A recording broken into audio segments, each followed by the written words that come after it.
Hi guys, welcome back to Mike's Corner. So in today's episode we're not really looking at the 3000 GT, we're not doing any mechanical stuff, but we're looking at something that I've been fixing up and then something else that I'm going to be fixing up soon. Here is my Raleigh Vektar Computer Bike that I've been restoring, and I've actually got everything working on it. So it was the very first computer bike to be made in 1984 or 5. But yeah, all of the buttons work. Let's start the tripometer, reset the tripometer. You switch it on from a little lever up here. That switches on all the functions down here. And if I can switch on the radio.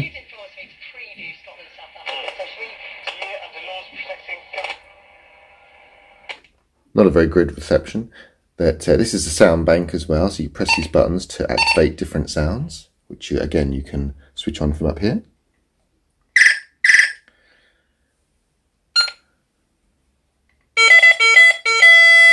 Truly 80s. But it's not looking too bad. As you can see, the wheels, I've actually bleached the wheels and cleaned up all the plastics and metal.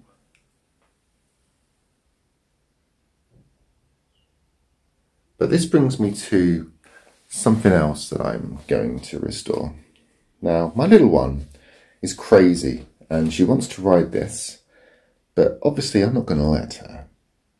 That in restoring this, I kind of got a lot of parts, and yesterday I picked up this. Yep, that's another Raleigh Vektar computer bike, but it's sadly in slightly worse condition than this one.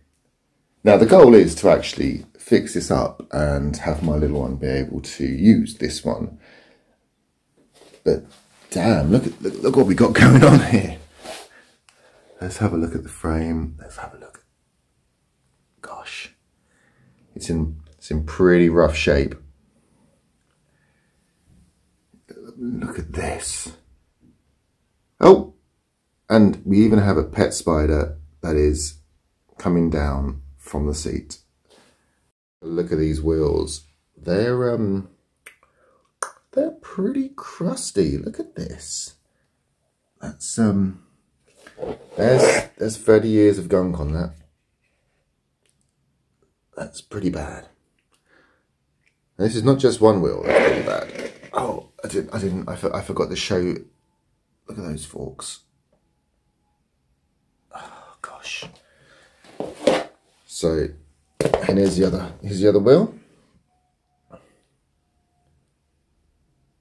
That's just as bad as the back. In fact, are they just as bad? It might be a little bit not as bad as the back, but it's pretty bad.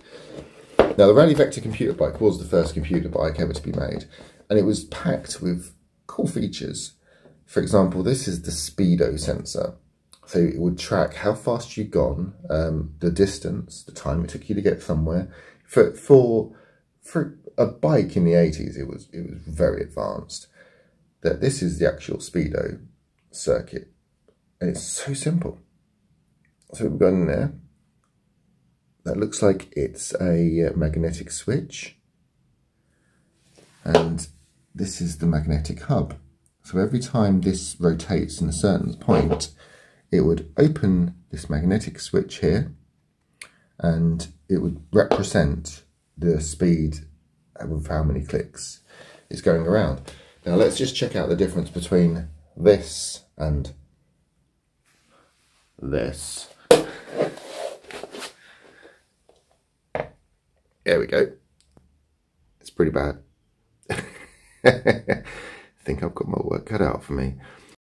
Now, the only saving grace I've got regarding this bike is, as I said, I've had lots of spare parts from restoring this one. So in this box over here, I have a replacement mud flap. I have replacement front mud flap, which is pretty good condition. However, big thing is a replacement centre console. Here's one other part that I needed, and that's the centre speaker grills. So there's another one, and there's the other half. Now, this one actually had little holes in it, which I'm kind of filling up at the moment. So let me show you what I'm doing with this. I'm using this stuff. Boop. And what it is, it's putty that sets over 24 hours. So what I've done, I filled in where the holes were on here, and the colour match is pretty damn good. So I'm waiting for that to set, and once that sets, I will go ahead and sand it down and smooth it all in, so hopefully it won't be noticeable. But on the back side, you can see where I've had to put the putty. So I'm still waiting for it to dry. I put it on last night before I went to bed. That it is still a bit soft this morning, so it does say to wait 24 hours for it. And so in 24 hours we get that sanded down and cleaned up. So you join us back in the house again after getting ridiculously huge amount of bleach. Now, what's important to do is to strip down the wheels. So we've got the magnetic sensor that has to come off the front wheel, and we also have to remove the reflector, so we're going to drill out the rivets for that. On the back one, we're going to remove the whole gearing mechanism and slot that out, so we can basically kind of protect all that from any kind of bleach contamination, and as well as removing the reflector. So let's get taking this apart.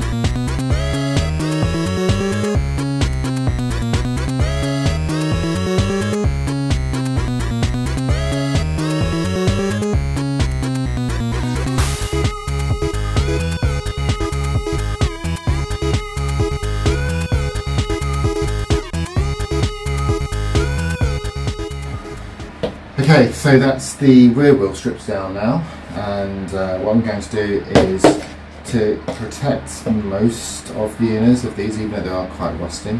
I'm going to put a balloon over them with some elastic bands, so when they're soaking in the bleach, the actual bleach won't go into the hub. As for the rear wheel, that's going to be a little bit more difficult because just the way that the rear wheel is made up. So I'm thinking of doing this more of a brush, putting the balloon on this side, a couple of elastic bands, so it will soak in, but then making sure that nothing goes into this bit. So we don't want to basically make the rust worse. It's in there because bleach will make rust worse.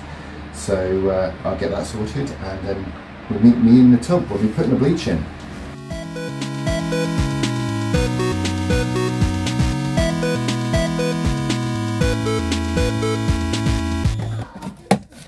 Right.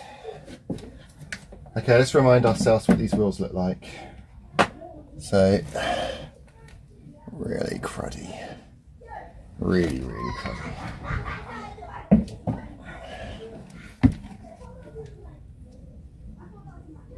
So, we're going to put them in, soak them for a little while. Hopefully, the outcome will be what we expected. What's happened in the last 10 minutes with just being in the bleach. So these wheels have given them a quick use a paintbrush to splodge the bleach around, and look how much different there is just in 10 minutes. So we're going to leave them soaking for a bit and come back and see what they're like. What I'm going to do as well is going to throw this in here too, and any other white little bits that I've got that need bleaching to clean them up a little bit. So the next job we're going to do is strip down the rest of the frame. We've stripped down the wheels already, so the frame's in a pretty sorry state. So let's get to it.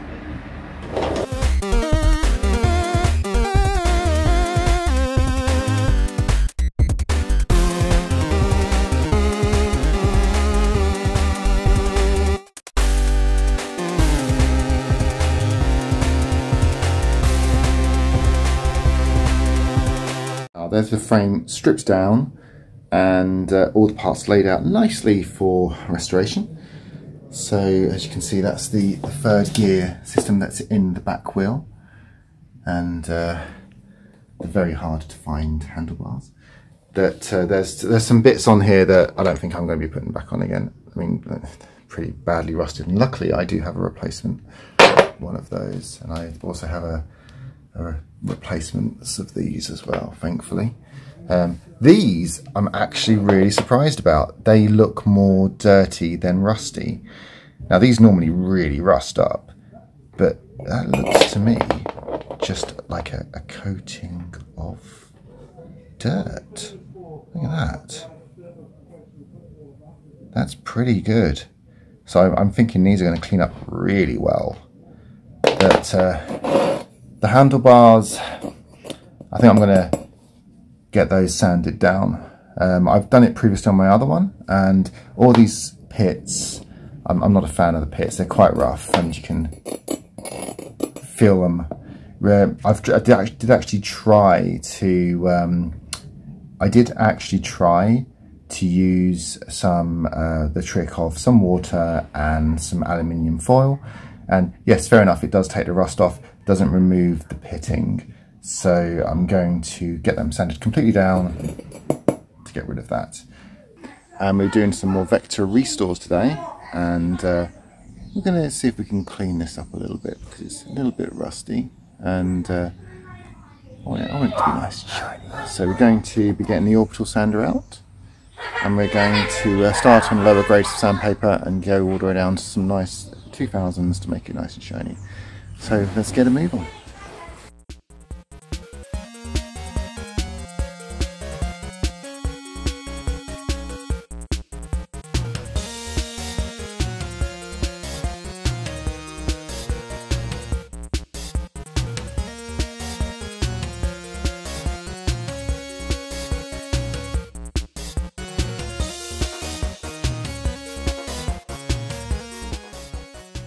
Seat post is done.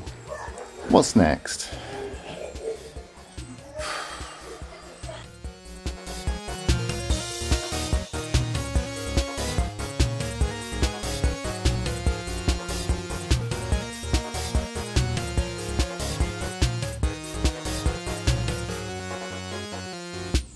So what we're trying to do is to get down to the metal layer. So there's two layers here. You've got a chrome layer, and then you've got like a coppery layer as well. You're going to get through both of those to get to the metal layer underneath. And once you get to the metal layer underneath, you can actually get rid of the pitting, but you just have to sand quite a lot. So I'm going to continue doing this, and I will meet you once we've finished one of them. So you join me a couple of days later. Being in England, the weather is very unpredictable, and when I was sanding away in the garden, it just decided to pour down with rain. However, I didn't wait until I finished one side. I've done both sides. So here's the end result. Let's give you a couple of close-up shots of this.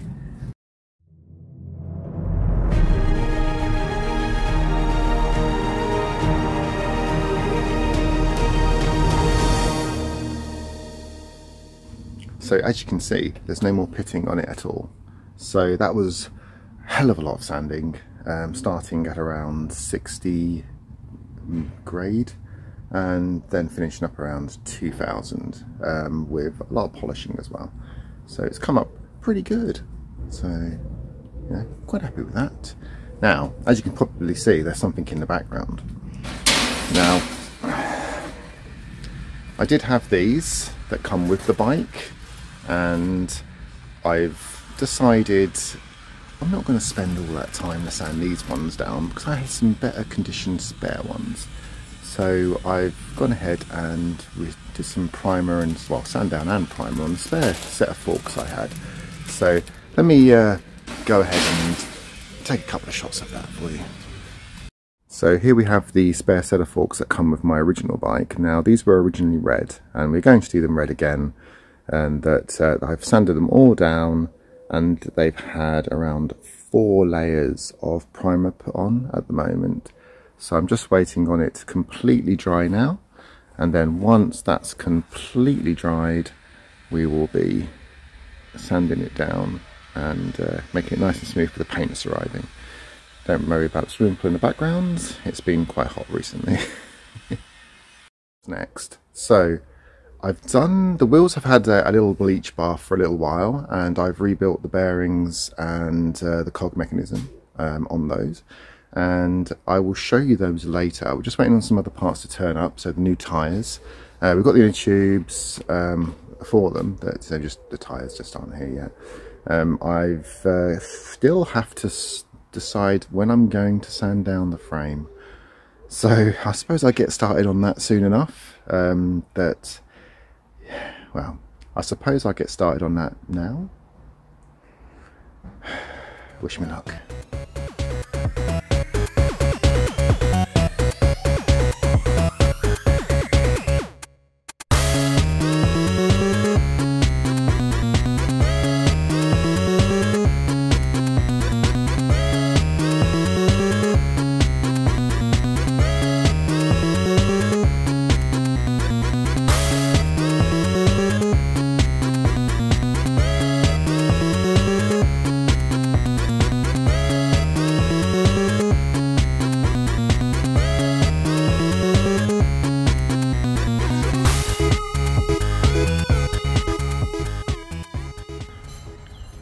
So after 1,000 years of sanding,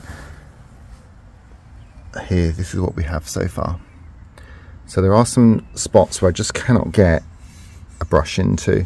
So I've got some rust converter, which I'm just going to put on the areas which I just can't get to. For example, just down there, in here as well. I just need to get a little brush, rust converter, to seal that all up so it doesn't have a problem again. But that took far too long.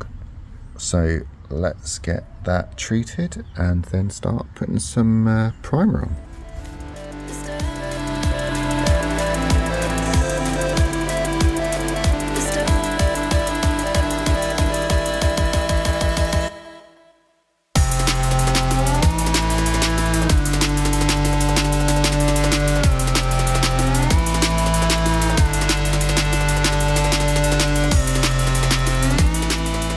So I had to cut that spraying of the frame short a little bit because it started to rain.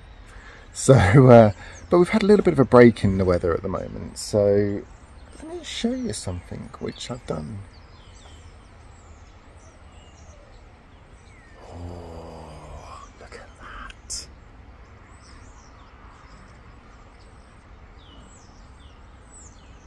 That does look good. Let's have a closer look, shall we?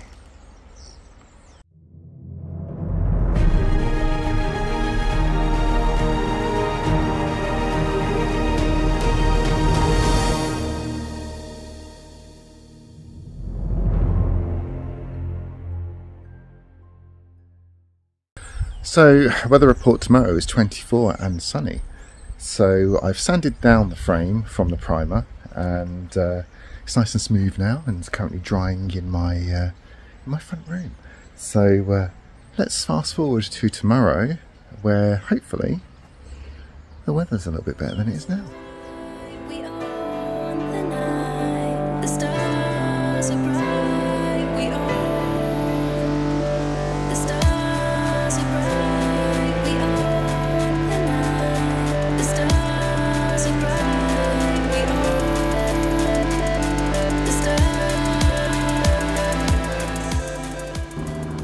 So I know when you're spraying a frame, the impulse to too much paint on is quite strong. That all you need to do is do a light coat for each one. As you can still see the primer through the paint, because I've not done a very heavy coat. If I can actually get focus, there we go. So what we're going to continue doing is leaving this for about 20 minutes and then adding more coats on top. And what we should end up with is a nice shiny frame once that's all done. So we're going to go ahead and let that dry for a little bit, and then we'll add more paint. So I will see you once we're finished. You join us here while the frame's actually drying at the moment, and we're going to put the wheels and tyres together. So if you guys are interested in getting the kind of tyres that look the same as the originals, if you look up these are the tyres that I've purchased, and these are the tyres that came with my original Vektar. So as you can see, the tread pattern is pretty much identical to the original vintage tread pattern. So we'll go ahead and get those fitted now with my lovely assistant here, my daughter. So we're going to go ahead and get this installed. As it's her bike, she's going to be helping. So off we go.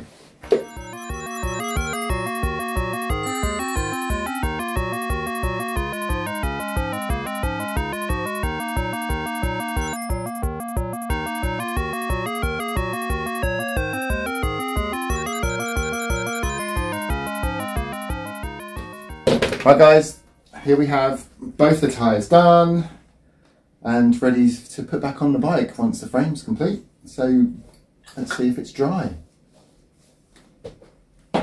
So you currently join me outside and the frames are dry. So let's have a quick little look at how the paint's turned out. I think that's pretty good.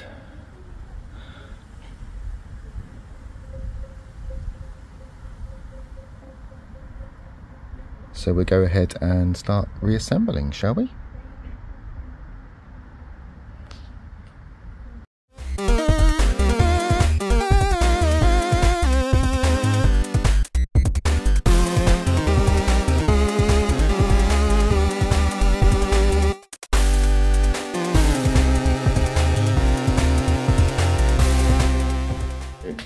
Here's our current progress. The frame's pretty much there, all back together again. We've got a wheel on. Look how great those wheels have turned out. Just some cheap bleach and sitting in it for a while. They've turned out so well. So we've got the handlebars attached again. So I haven't put the original Vektar brake levers back on again because they are 1980s plastic, and I want my little one to be quite safe while she's riding it. So we've gone for some nice motorbike full metal brake grips. That the finish on the bike, it's a little dirty right now because I've been having dirty hands, but it's very nice. So I can't do much at the moment because the rear wheel uses slightly larger nuts than the front wheel. So I'm going to have to get some ordered, and once I've got them through, we'll continue with the build.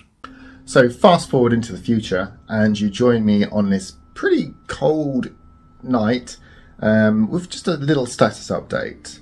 So there's been some developments on the bike, so I'll walk through them now. So we are kind of stuck right now. So this is our current build progress, and we've got a problem as the wheels that come with the frame didn't have the back wheel nuts, and they are slightly off size, so they're slightly bigger than your normal wheel size, or wheel nut size, and I've had to order a set of the nuts online, so hopefully they'll be here later this week.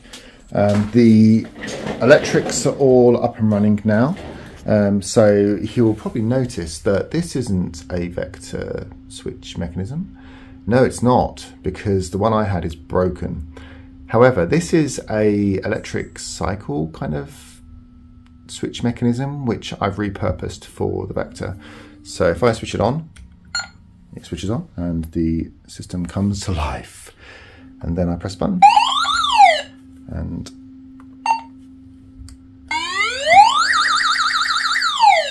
So good enough, especially for my little one. So that will, it'll be more tougher as well. It's made from modern plastics, even though it's not very dear modern plastics. This whole mechanism was like £7. I'll put a link in the bottom of or in the description. So if anyone is interested in one, then go ahead and buy one.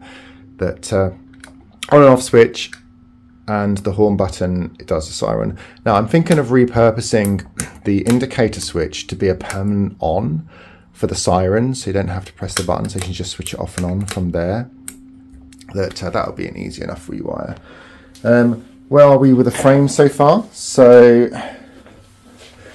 our current update is we've got this on, we've got the new badges on.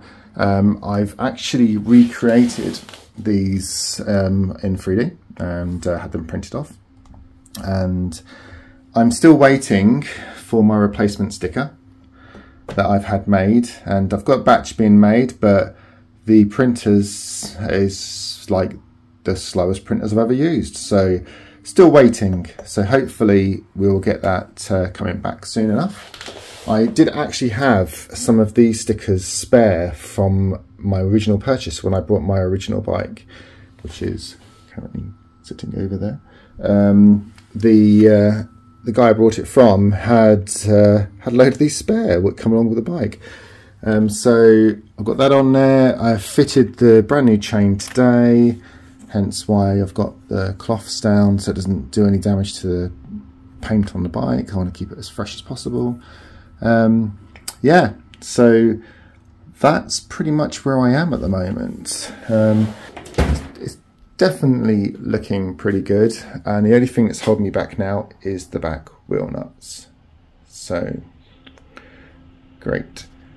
But also I've tried to find an original replacement for the Vektar cable tidy, and I was able to find this particular stuff on eBay, and I'll put a link in the description, and if anyone needs something like that, then they can go ahead and buy it. So that's my progress update at the moment. So hopefully in the next update we will actually have some back wheel nuts, and we'll be able to put that wheel on and finally get it actually tested to see if it's actually good enough to ride and it's all working. So hopefully any second now the nuts will be here. So did the parts arrive? Should we go and have a look where we are right now? So please excuse the mess, there's been a lot of work done in here. That here we are, the back wheel is now finally on. We've got the new nuts on there. Now what I've had to do is, because I don't have the gear lever at the moment and I don't want it to be in third gear constantly, I've actually wired up a little trick which I'll show you. So here is my modification.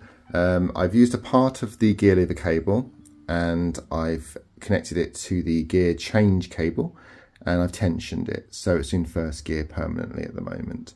Until I can figure out what I'm going to do for the gear levers, or I can actually acquire a original gear lever, I'm going to leave it on here just for now, so it's not too hard for her to pedal. Here you can see my replacement gear covers, and they are available on eBay right now. But a couple of bits I'm still waiting for: the replacement details for all the white plastics, as well as the replacement white Raleigh sticker that goes on the frame, which I've had made. I've created the graphic for them, and I'm just waiting for the printers to actually get them run off so I can get a replacement on there. So once that's done, we'll get some glam shots, and I will say that will be done. But from what it was to what it is now, it's looking so much better. There is one other thing I'm missing. Oh, two other things actually. The rubber bit that's here, I can't find anywhere. Now, I'm in two minds whether to leave it for now until one pops up or to recreate them from a mould. So, but it depends on how much that will be. And there's also the back mud flap bit that's missing as well. But as you can see, I have 3D printers up there, and they're currently busy printing away on bits and pieces that I currently sell for the Vektar bikes. So I'm thinking of maybe recreating it and then printing one off. It's just time, really. But yeah, so that's where we are right now, and it's looking pretty damn good. So you join us in the car, and we are literally just about to go to the printers and hopefully pick up the details for the white plastics. So quick drive, and hopefully we'll have something that's good. So we're just back from the printers. Shall we have a look what we've got? So my friends, here we have the Raleigh Vektar stickers all trimmed. Look at this. They're all trimmed to size with a white border around them. So what do you think?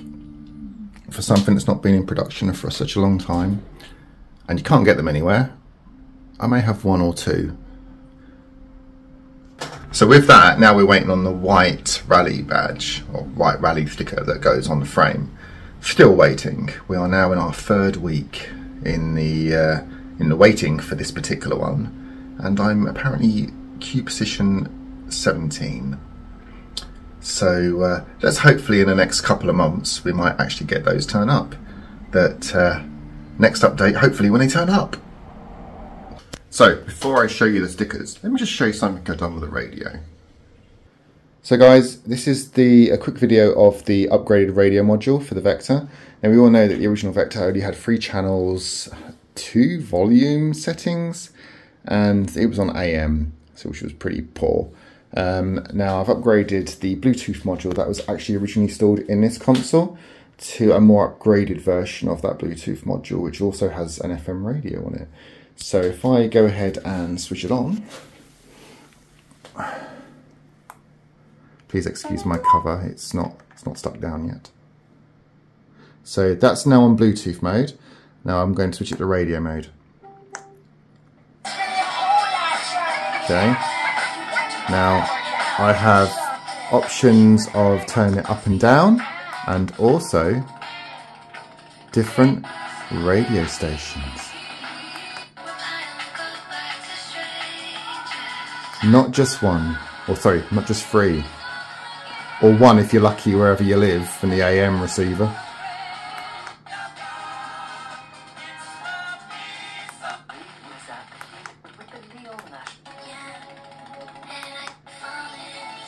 Love it.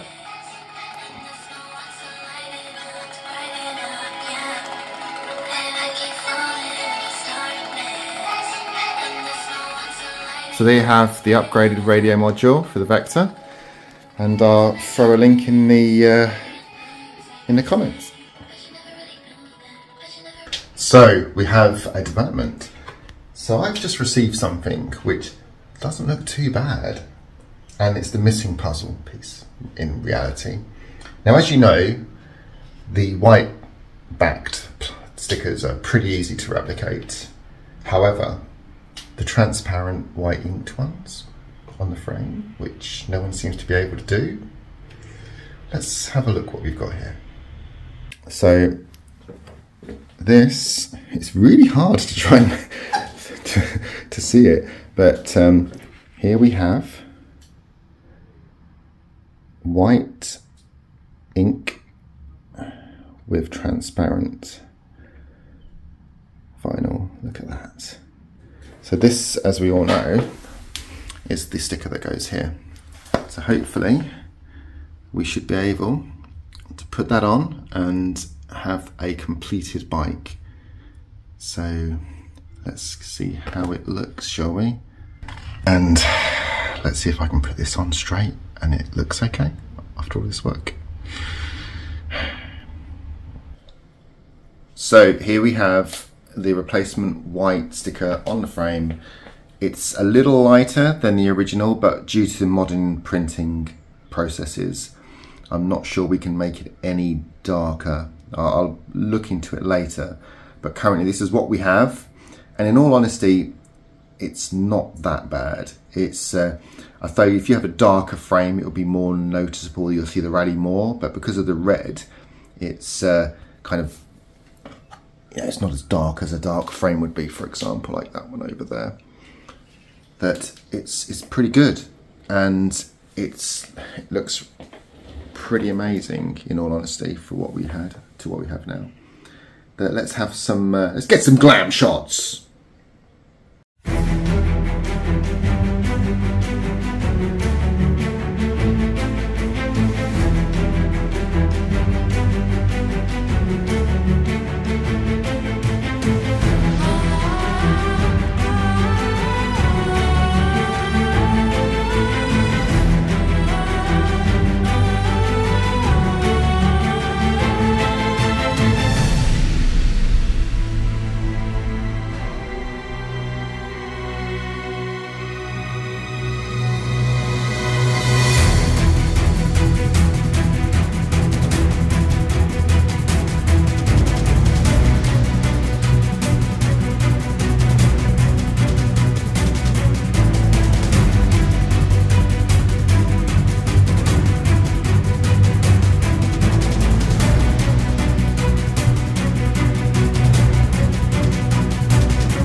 So there we are, my friends.